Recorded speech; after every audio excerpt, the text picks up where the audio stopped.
Welcome back, 8th graders. This is part 2 of your intro paragraph writing, which is step 7 in your literary analysis.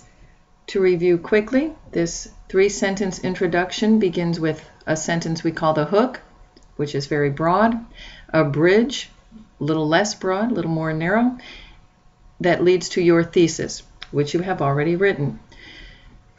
In your hook, you want to grab your reader's attention with a broad, universal statement. It will not include Billy Joe's name or the author's name. It will not include the title of the book or even mention that this paper is about a book. It will not start off or include a phrase that's like, this paper will discuss. That's pretty childlike writing, and your writing needs to be more mature. It will not start with an adage or a cliche. We need to hear your words, not someone else's words that we've heard throughout our lives. So to get to this hook, you need to review your whole paper. Read your body paragraphs, read your conclusion especially, and see where your conclusion ends, sending the reader out into the world with a message. Let's see where that ends. This sentence will be kind of similar to that, but not a restatement in any way. It'll be big and broad, just as your last statement is. But it needs to tie in, of course, to your thesis, which leads the whole rest of your paper. So if your thesis has a tone of, for example, Billy Joe learns acceptance, forgiveness, and strength through some kind of conflicts, and I was writing struggles, and that made me think of losses, and certainly her life is filled with losses. They have no money. They've lost their means to make money because of the drought. She loses her mother. She loses a relationship with her father, and she's afraid that she'll further lose that relationship when her father has a new love interest in Louise. So she's faced with many, many losses, and a major one also is not being able to play the piano because of her burned hands. So she has experienced many, many losses. So that word kind of stuck with me as a way that I might start my hook.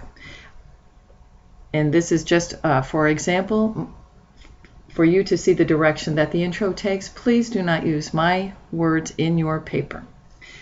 You might have something like, losses can lead to demise, or they can become the foundation for success. So I've said they can either ruin you or make you successful, but I didn't say you, and I didn't say ruin. Demise is a nice word. Losses can lead to demise, or they can become the foundation for success.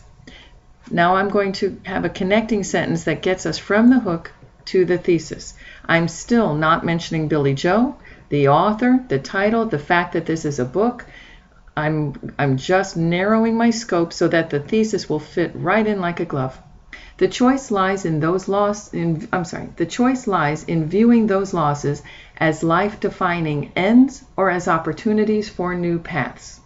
So that would be like, how do you see it? Do you say, oh gosh, my hands are burned, that means the end of everything. My mother has died, that's the end of everything. My father and I can't communicate, that's the end of everything. The drought is here, that's the end. Or do you look at it as opportunities to start fresh, to carve new paths for yourself, again without any second person?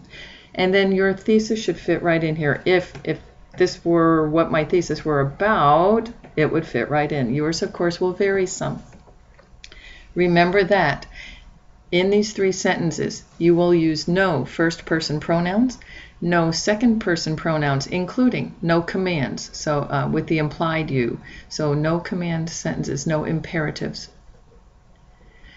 You will not ask a question to begin your hook or to be your hook. That's a pretty young form of writing. Instead, you're going to make a big, bold statement that everyone can relate to.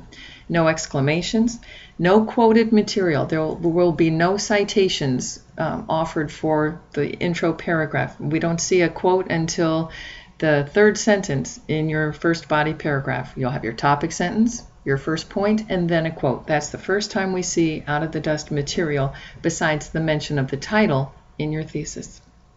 And there will be no contractions, no can't, won't, didn't, shouldn't. Literary analysis calls for a more formal approach in your writing. So again, As you're developing your hook and your bridge, look to your thesis, read the whole paper, and then you should have some idea of where you want to begin here. One key word from your paper that will springboard your writing. I'm going to show you, before I started videoing this one, I have this copy from a previous try, and I kept reworking. I wanted you to see that I've provided these sentences as a time saver in the video production, but I went through each sentence multiple times, rewriting, even on the back, rewriting again. I expect that as you're learning to write, you will take that same careful approach to wanting just the best, wanting something better and better. So even after I had revised them a couple times, I'm still changing them here. You can see the scratch out and the words replacement. So please know that writing is difficult, writing is hard work. Work has dignity and work has value, so we will not whine about it. We'll embrace this wonderful opportunity to craft a literary analysis that has meaning and purpose and is an excellent example of what we can do. Thank you for your attention for the intro paragraph instruction, and we'll see you in class.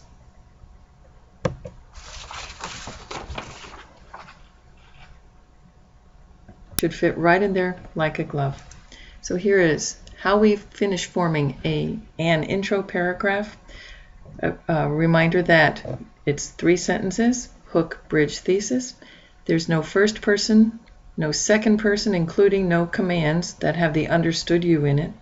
You will not ask a question as your hook. That's kind of an easy young writer way to start off a paper. You're stronger than that, and you will become an even stronger writer by not starting with a question. And again, no exclamations. This is a paper filled with statements. No quoted material. We will not have any citations going on in this intro paragraph. And again, no contractions. We're using more formal writing because that's what an essay requires. I hope you enjoy writing your intro and seeing a sense of being just about finished. We'll wrap up with works cited, MLA, sentence variation, revising and editing. So we're almost there, but we're just about finished with our rough draft. Congratulations, and we'll see you in class.